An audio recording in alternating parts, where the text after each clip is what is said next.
अस्सलाम वालेकुम, मैं माहिर नफ्सियात अब्दुल कादिर हूँ। नाजरीन, आज हम इस मौजू पर बात करेंगे कि इलेक्शन सर पर है और एक वोट, सिर्फ आपका एक वोट किस तरह की बड़ी तब्दीली ला सकता है। एक वोट आपके मुस्तकबिल को कैसे बदल सकता है। मैं एक माहिर नफ्सियात हूँ और पाकिस्तान का शहरी हूँ।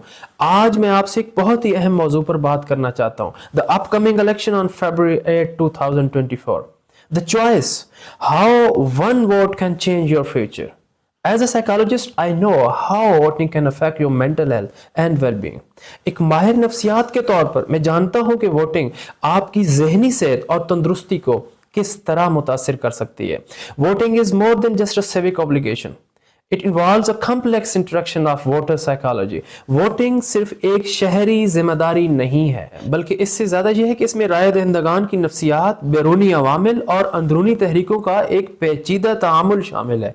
वोटिंग आपको अपनी कम्युनिटी से जुड़े हुए महसूस करने, अपनी शनाख्त और अक़दार का इजहार करने और सियासी अमल में तब्दीली लाने के लिए आपको बाइख्तियार बनाने में मदद कर सकती है। लेकिन वोटिंग खौफ, इस्तिराब और समाजी दबाव से भी मुतासिर हो सकती है। Fear, anxiety and social pressure आ सकता है। आप वोट ना देने या गलत उम्मीदवार को वोट देने के नताइज से खौफजदा हो सकते हैं। आप इंतखाबी नताइज की गैर यकीनी सूरत हाल या मुल्क को दरपेश चैलेंजेस के बारे में फिक्रमंद हो सकते हैं। आप अपने साथियों, खानदान या मीडिया की तरफ से किसी खास तरीके से वोट देने के लिए दबाव ले सकते हैं या वोट देने से बचने के लिए दबाव महसूस कर सकते हैं। Avoid voting at all. ये जज्बात फितरी और काबिल फहम है, लेकिन इन्हें आपको बतौर वोटर अपने हक और जिम्मेदारी के इस्तेमाल से नहीं रोकना चाहिए। वोटिंग आपके मुस्तकबिल और आपके मुल्क के मुस्तकबिल को तश्कील देने का एक ताकतवर तरीका है।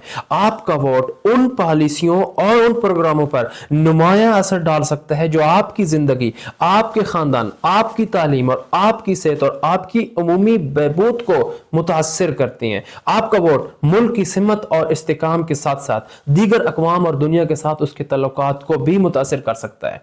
इसलिए मैं आपसे गुजारिश करता हूं कि आइंदा इंतखाबात में समझदारी और जिम्मेदारी के साथ वोट डालें। तशक्कुर, फख्र और उम्मीद के साथ वोट दें। वोट डालने के मौका और इंतखाब की आज़ादी के लिए शुक्रगुजार हों। एक शहरी और मुआशरे के रुकन के तौर पर अपने किरदार पर फख्र करें। मुस्तकबिल और उसमें मौजूद इम्कानात के लिए पुरुम्मीद रहें। लेकिन सबसे अहम बात, इल्म, अकल और जमीर के साथ वोट दें।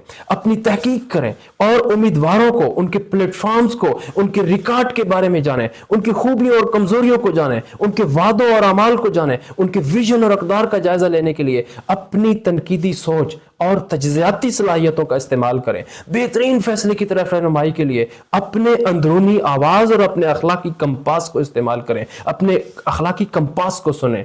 याद रखें, आपका वोट सिर्फ एक अदद नहीं है, ये इस बात का आकाश है कि आप कौन हैं और आप अपने और अपने मुल्क के लिए क्या चाहते हैं। आपका वोट सिर्फ एक इशारा नहीं है, यह आपके अकायद और आपके ख्वाहिशात का बयान है। आपका वोट सिर्फ इंतखाब नहीं है, यह आपके अमाल और आपकी बेअमली का नतीजा है। तो अपने वोट का हिसाब लगाएं, अपने वोट को अहमियत दें, अपने वोट को भलाई की ताकत बनाएं। रोजाना हॉस्टल कैंटीन में नाश्ते में खिचड़ी खाकर परेशान तलबा ने हॉस्टल वार्डन से शिकायत की और नाश्ते में दूसरी चीज देने का मुतालबा किया। वहां 100 में से सिर्फ 20 तालिब इल्म ऐसे थे जिनको खिचड़ी पसंद थी और वो तलबा चाहते थे कि रोजाना खिचड़ी ही बनाई जाए, जबकि बाकी के 80 तलबा तब्दीली चाहते थे। वार्डन ने तमाम तलबा को नाश्ते के लिए वोटिंग करने का कहा। अब 20 तलबा जिन्हें खिचड़ी पसंद थी, उन सब ने खिचड़ी के लिए वोट दिया। बाकी के 80 अफराद में कोई हम आंगी नहीं थी, मजीद कोई बातचीत भी नहीं थी और अपने अकल और जमीर से कुछ फैसला भी नहीं किया था, न आपस में कोई सलाह मशवरा किया और हर एक ने अपनी अपनी पसंद के मुताबिक वोट दिया था। अब वोटिंग का नतीजा कुछ ऐसा आया। 20 वोट खिचड़ी वालों को मिले, 18 अंडा पराठा, 16 पराठा चाय, 14 रोटी सालन और 12 रोटी मक्खन, 10 नूडल्स और 10 पूरी सब्जी। अब क्या हुआ, उस कैंटीन में आज भी वो 80 तलबा हर रोज खिचड़ी खाते हैं। पाकिस्तान के इंतखाबात कुछ ऐसी ही मिसाल हैं। यहां आप 80 हैं, آپ کا اتحاد کیا کر سکتا ہے آپ اندازہ بھی نہیں کر سکتے۔ 20 سے شکست صرف متحد نہ ہونے میں ہے، تو ایک بن کے رہو، منظم رہو، جدوجہد کرتے رہو، تبھی کچھ تبدیلی ممکن ہے۔ مختصر وقت میں یہ بات نہیں ہو سکتی، درد اتنے ہیں خلاصے میں نہیں آئیں گے۔ اس کی کچھ خیر خبر ہو تو بتاؤ یارو، اس کی کچھ خیر خبر ہو تو بتاؤ یارو، ہم کسی اور دلاسے میں نہیں آئیں گے۔ جس طرح آپ نے بیمار سے رخصت لی ہے، صاف لگتا ہے جنازے میں نہیں آئیں گے۔